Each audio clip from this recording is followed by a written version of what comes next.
So before I was a realtor, I'd bought a house with the intention of tearing it down to build, and then I ended up selling it rather than building on it. So why do so many people buy a lot or a house to tear down and then never actually build on it? So in this video, we'll talk about the path to building a home and identify the potential mistakes that people make when looking to either build a home or do a significant remodel. So if you stay to the end of this video, we'll discover how to make sure you finish the vision of building or remodeling your dream home. So I'm pleased to say I'm here with Jonathan Perlman, who's owner of Elevation Architects.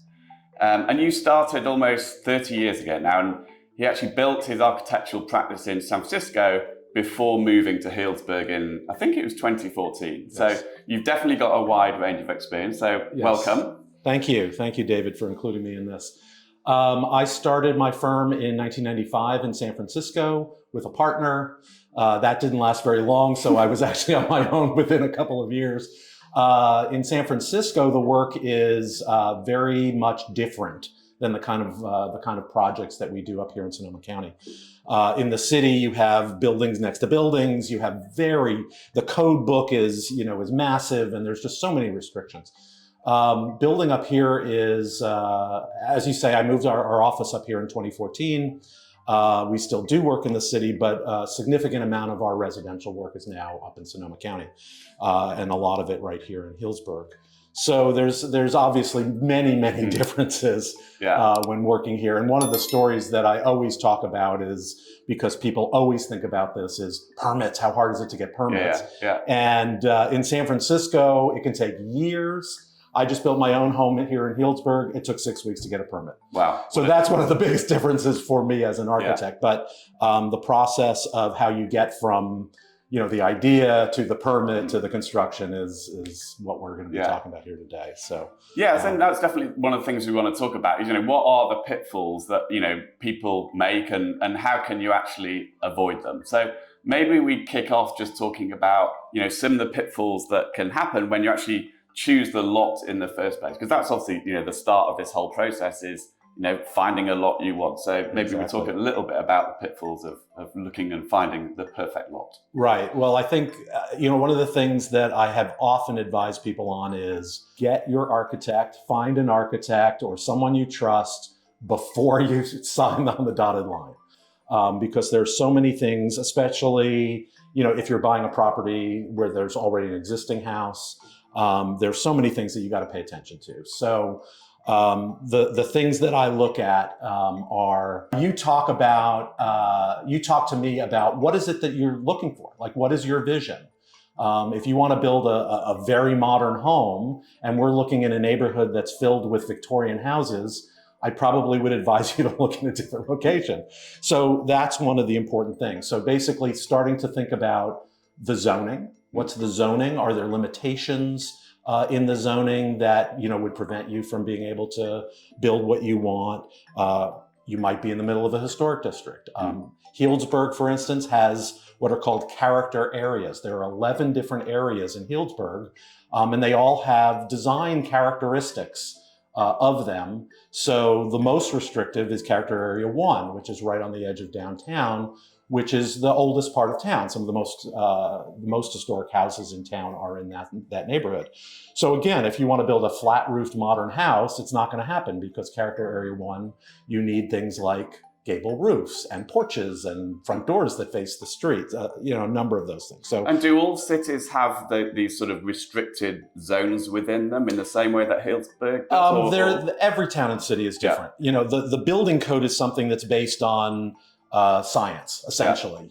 How you get out of a building in case of a fire, how a building stands up in case of an earthquake, those things. Planning issues are how a city envisions itself.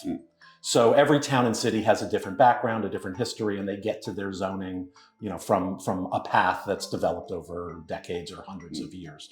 So, historic districts are quite common in almost every city, but Healdsburg is the first city that I've worked in that has this specific kind of character areas that they've defined, and that's recent. That was in 2018. They finished the design guidelines for the city. And when you go around, certainly a city like Healdsburg, and every city is similar in some regard, is you walk around the historic district and then you'll see this like crazy modern structure. I mean, is that because somebody's like broken the rules, or is it because they've just sort of found a way to navigate? And is that part of the skill of the architect, is trying to sort of finesse, read between the lines of the rules? Yeah. I think there's two ends of that. There's two answers to that. One is, yes, someone has broken the rules. So that certainly happens. And for, unknown reasons, something got through. On the other hand, we're working on a project here in Character Area 1 that is quite modern, and that's what the owner wanted.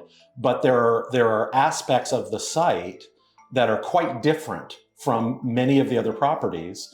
And the surrounding buildings, the context that site, that property sits in, is also it's on the edge of the district, and a lot of the houses built around it don't actually meet the requirements, because the overlay of these districts was done at a time where it was more general, and they tried to figure out a basic area. But all the houses were built between 1860s and up to today. So the houses built in the 1960s and 70s, before there were these districts, happen to be in the district, but they don't meet those requirements. So you have to look at the context as well. So in some places it's possible to kind of push the envelope. In others, if you're on a flat block where every house is similar, the idea of getting something different from that is probably low. The possibilities. Okay. Yeah. So that's a little bit about, thinking about the type of home that you want to build before you actually purchase the lot. And there are other sort of nuances, aren't there? I know sort of, the soil type, and also how flat or on a slope a site is also makes a big difference, doesn't it, to what you can build, or probably more importantly, the cost of what you can build. Exactly. Right. I was going to say, it's not, the design issue is a separate issue from which is the zoning, but then you have the physical aspects of it a lot. So we did a house that's up on the east side of town here, sort of on the upslope of Fitch Mountain. The soils there are terrible. They're moving, and to build a foundation, now you can build there, but to build a foundation in those areas requires a lot of structural manipulation. So for instance, we did one house which was a remodel. It already had 50 piles, concrete, essentially columns that are dug into the ground. We had to add another 50 to do the addition and shore up the existing part of the house. I forgot what it was, but $1,500 a pile, a pier. You can see how that could add up. That's $75,000 just for that part of the foundation before you've even started building anything. And it's always depressing spending money when you're actually just burying it in the ground. You literally are putting money in the ground. It's literally in the ground. Yeah, exactly. So that's something to think about. We just interviewed with someone who has a lot on that same hillside. And that was one of the first things I said. And I could feel it. You walk along the ground and it's kind of mushy, because it's been built up, and there's the particulars of the soil type. So that was one of the first things I discussed with them, is that your foundations are going to be more expensive. So that's one piece of it. The other piece of it is that when you are on a steeper slope, you're going to have a much more elaborate foundation. You're going to be stepping up the hill.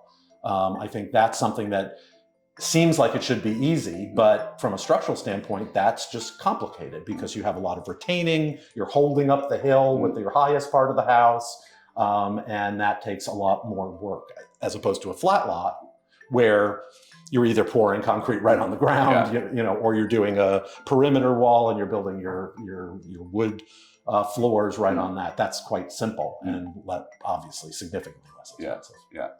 And then when we were having a chat sort of prior to doing this video, that's something that you mentioned I hadn't really thought about, which is sort of obvious, is actually who are your neighbours going to be? And I thought that was a good point you made. Well, I am particularly sensitive to it because working in San Francisco, where you are literally right next to your neighbor, your house may be even attached to your neighbor's house.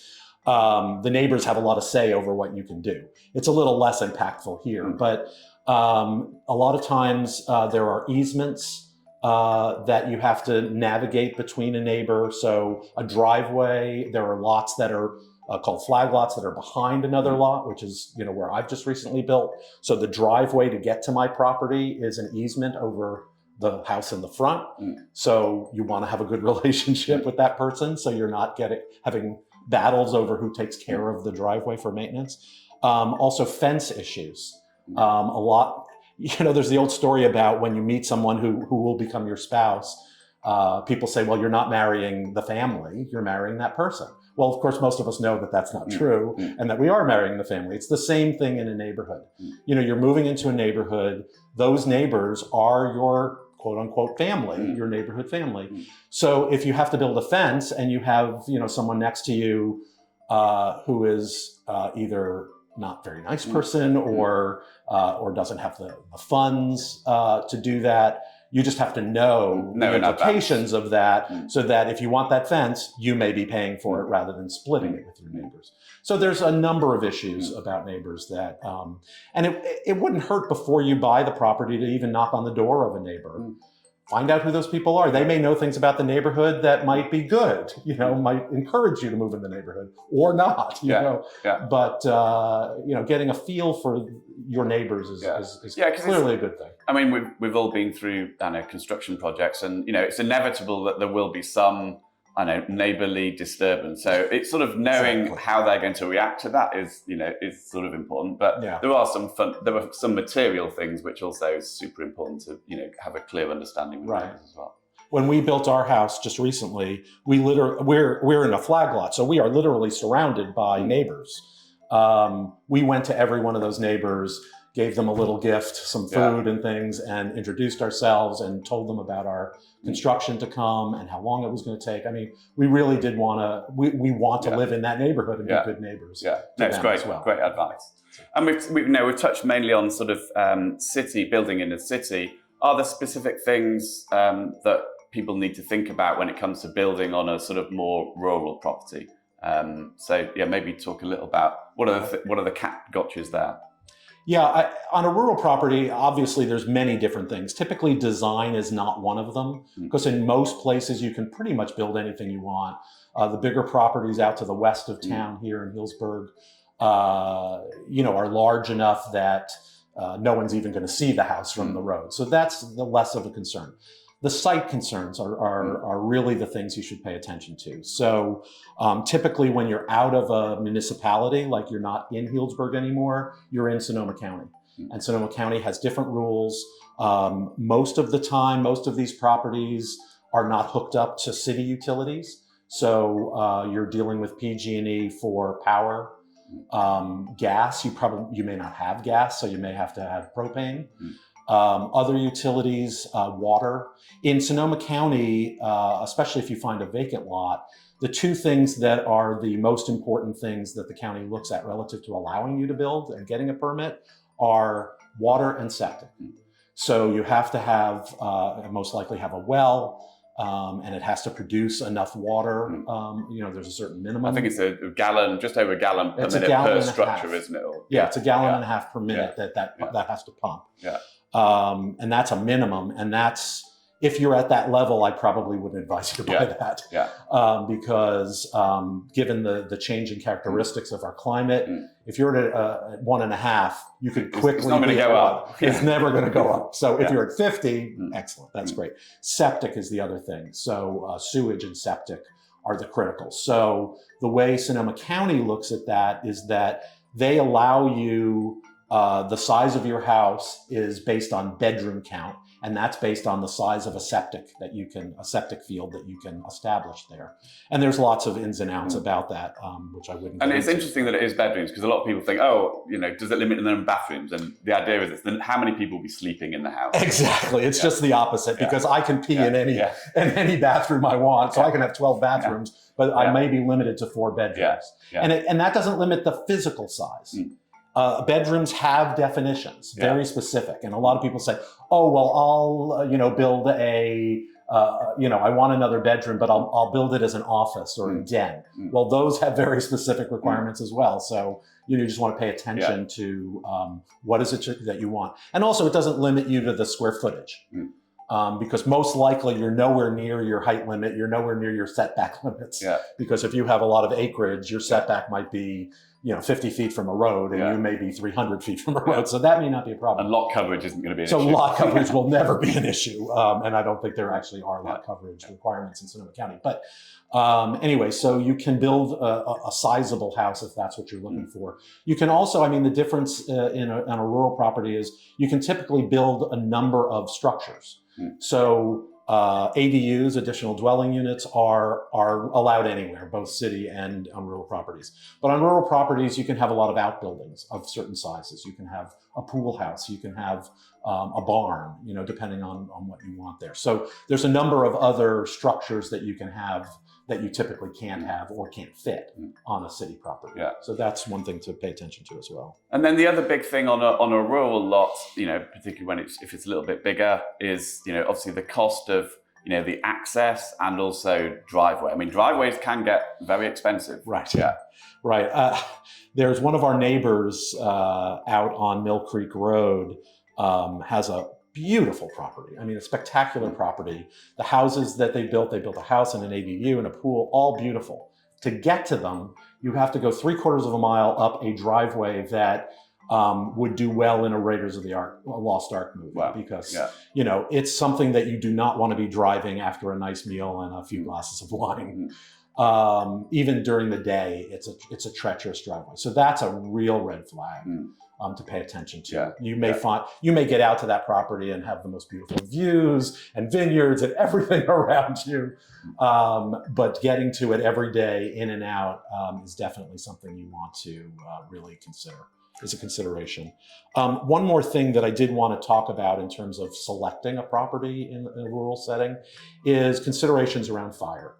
I mean, that's part of our reality now. And there are things that are very positive and things that are not so positive.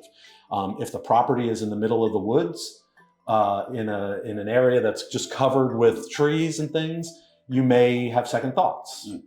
If the property is a house in the middle of vineyards on a fairly flat lot, excellent. Vineyards don't really burn. They're very wet and there's no fuel because the ground is relatively clean. Fires tend to go over vineyards.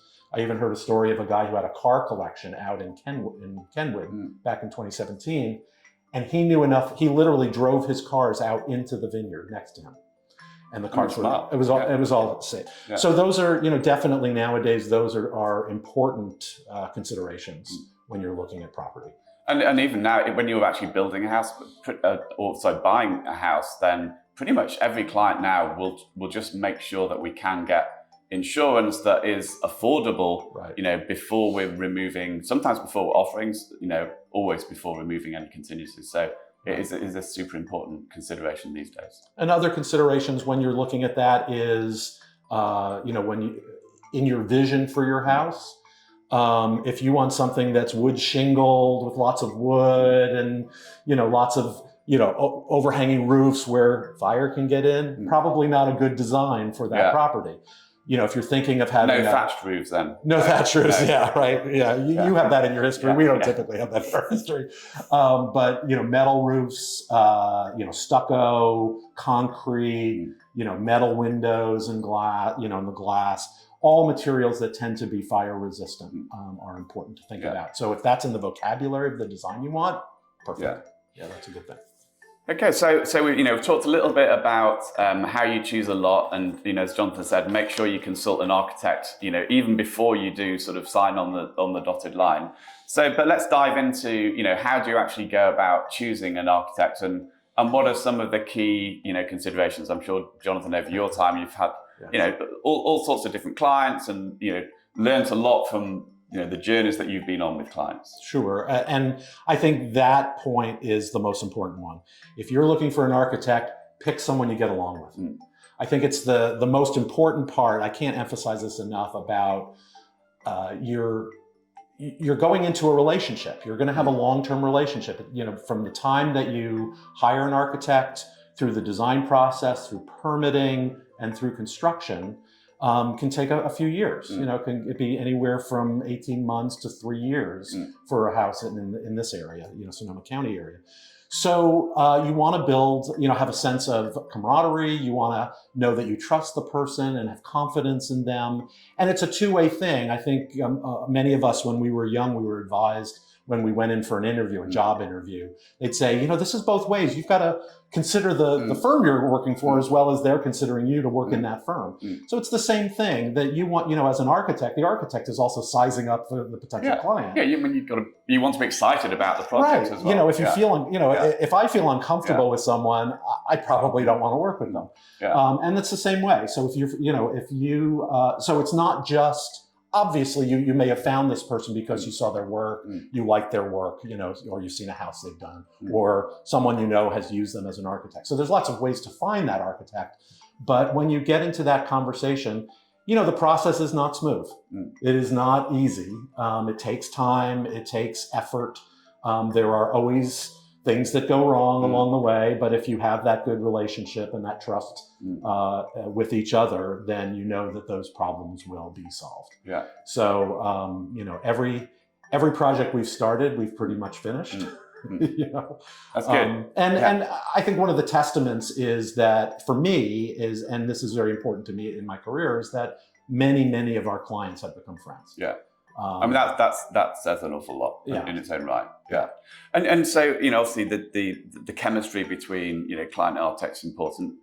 I mean, presumably the type of work that the architect's done is, you know, is equally important, or is it? Well, it is for the most part. You know, over so many years. I mean, I started my practice in San Francisco in 1995, but I was, you know, working many years before that. So, you know, I am 40 years down the line from my first project being built. So, yes, you know, over all that time, I have done so many styles of homes. So, especially in San Francisco, you know, there's Victorians, there's Art Deco, there's Edwardian, there's, you know, arts and crafts style. And then modern. I mean, modern tends to be my go-to design style. I grew up with a mother who was an interior designer. I was born mid-century. She was a very mid-century kind of person. And so that's a design style that I like, this modern style. But so looking at a portfolio, seeing the range of projects that they've done, certainly you hope that they've done something in the style that you're thinking of. I think one thing that's important when looking at an architect's portfolio is seeing that the projects are built. I've looked at some portfolios recently where a significant number of the projects are 3D renderings. And nowadays it's hard to tell, you know, some of the really good 3D renderings, they look like they're real. But if the entire portfolio is made up of 3D renderings, that's a red flag. It's a red flag because it means that they haven't built any. You know, they may not have built very much. And that's, I mean, I think that's probably another question, you know, about the experience of the architect. Is a valuable piece of, do they have the experience of having gone through the process many times with different kinds of buildings, different kinds of settings, you know, both urban and rural and, you know, different kinds of settings in different towns and cities. So they have different experiences with code officials and having the sense of, you know, fitting into the zoning so that it hasn't been a battle along the way where, you know, that's something that has happened. I've taken over a number of projects in San Francisco where a young architect has really battled with the zoning code and they've run up against the planning department. So the experience to know how to work within the parameters and still get your client what they want. I think a good example is a relatively modern house that we've designed here in Healdsburg that's in this character area 1, where it's clear what's written.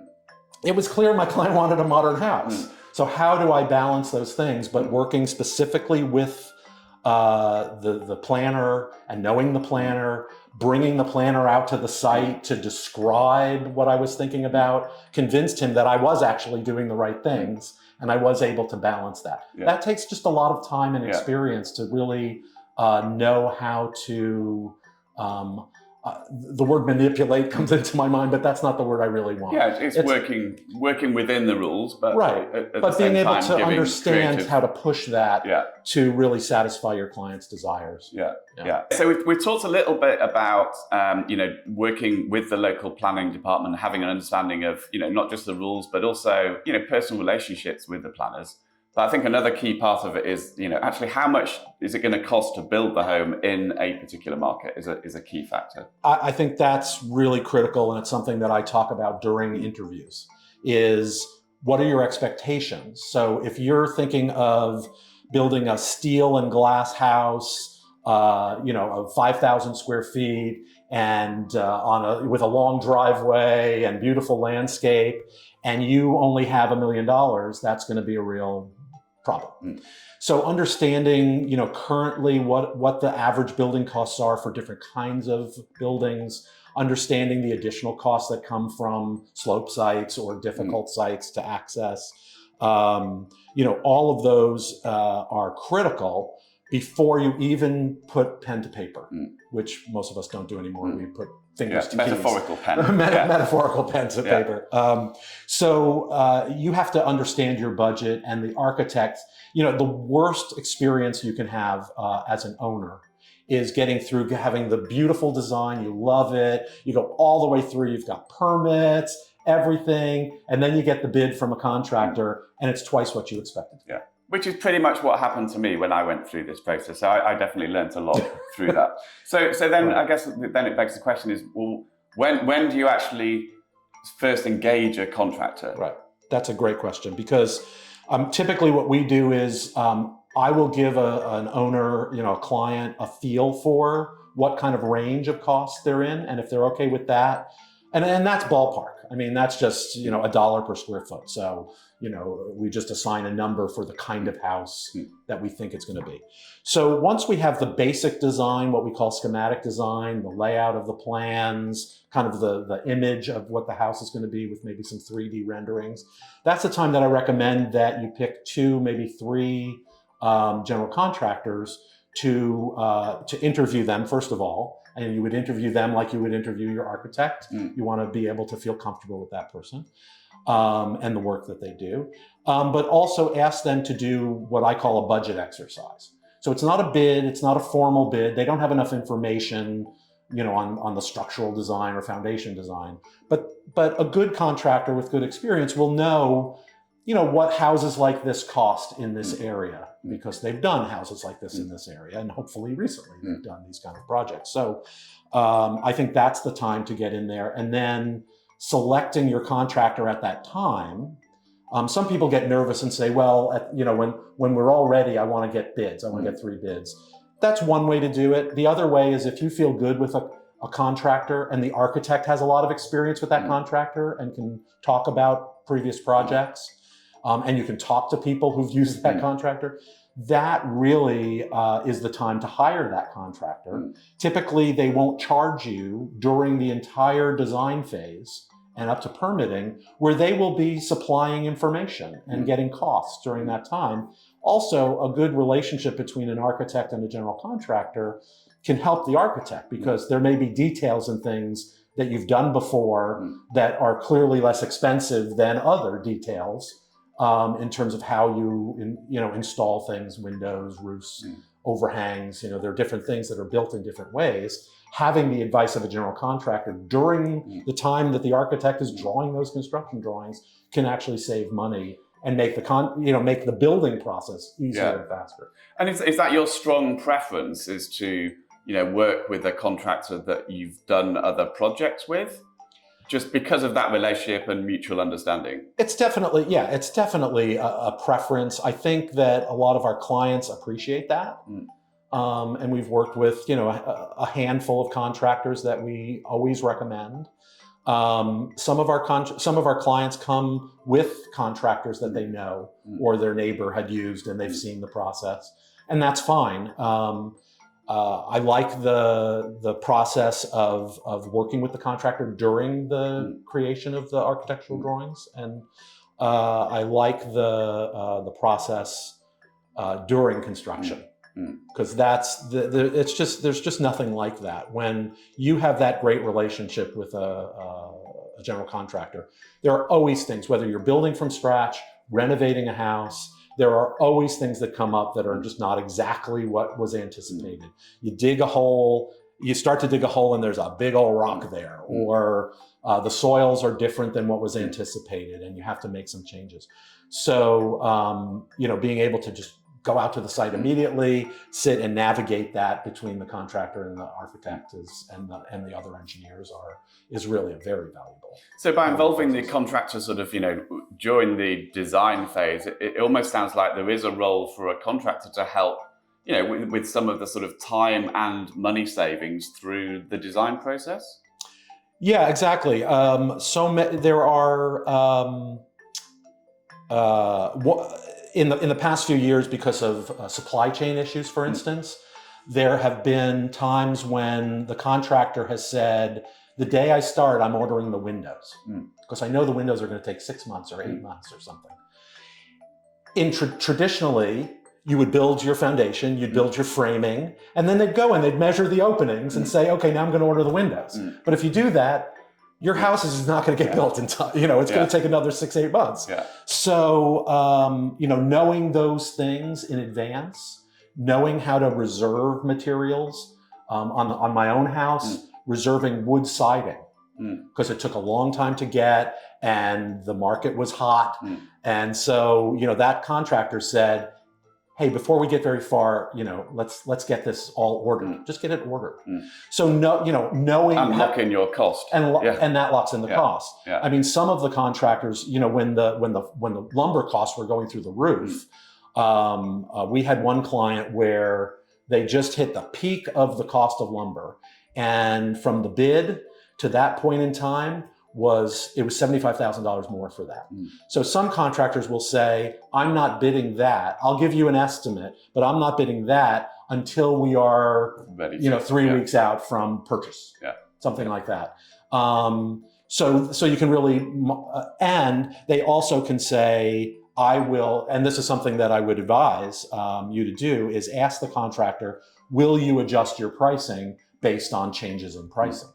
So sometimes it goes up. Fortunately, in the last couple of years, like the last 2 years or so, prices have leveled off and come down in a number of, lumber, for instance, has come down quite a bit from the 2021, from the heavy hikes of early 22 pricing. So that's something that, again, an architect who's built a lot of things in the area, we advise our clients about those things as well, to start thinking about, appliances.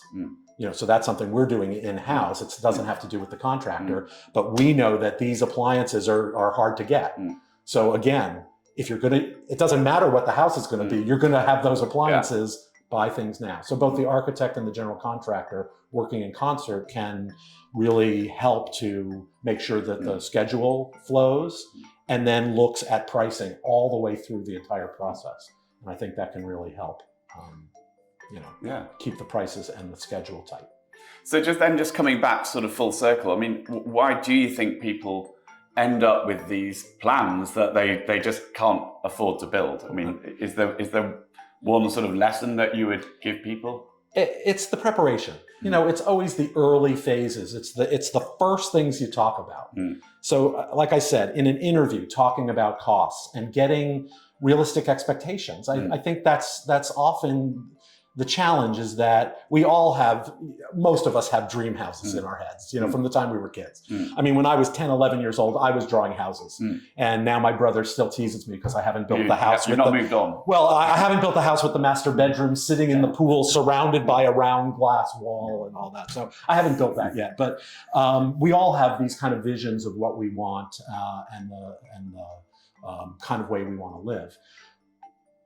If you don't, tamper that with reality early on, you're going to get in trouble. And I think there's so many points where you can have the checks along the way. And it's from the first interview through the basic design, through the permitting process, and then through the detailing and material selection process. I mean, for instance, we have done $100,000 kitchens with, $100,000 cabinetries in kitchens.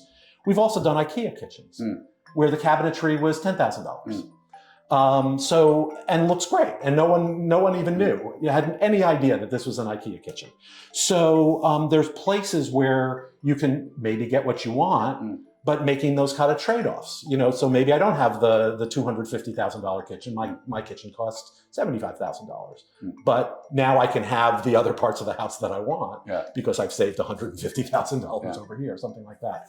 So all of those are the path from getting from talking about it, thinking about it, buying property, all the way through construction, really all the way through permitting is where you can really not get into that place of, the disappointment. There's definitely, and we've had a few of those recently, and part of that has happened because of costs escalating so quickly. We were doing projects that started in 2019 into 2020, and by the time we got to bidding in 2021, prices had gone up 30, 40%, and all of a sudden it was out of reach. So that was circumstance. That wasn't particularly, if prices had been the same as when we started, it probably, those projects probably would have gone. Yeah, and that was certainly my learning, having been down this journey, was, it's almost you get sucked into this journey, and there are, as Jonathan said, there's a number of points where there can be an intervention to stop you ending up in a bad place. And I think that was the thing that I didn't recognise, was to actually, okay, let's take a rain check and get things back on track. And I think never being shy and coming forward and sort of stopping things and going back a little bit to then move forward, I think is a good way to go. Right, and I think that goes back to the relationship between the architect and the client, because I have often told clients from the very beginning, this is way beyond your means. This is way beyond, and they didn't listen to me. And if you tell me to go on, I think that maybe you have other sources of money that you haven't told me about. If you've encouraged me to go on after I've given you that check. But sadly, sometimes that hasn't been enough to not end up in that disappointment place. So if somebody is thinking of going down this road, is there one sort of final piece of advice that you would give? One final piece of advice. Well, I don't know. I think we've given many pieces of advice. It really is just start at the beginning and be real. Just be real.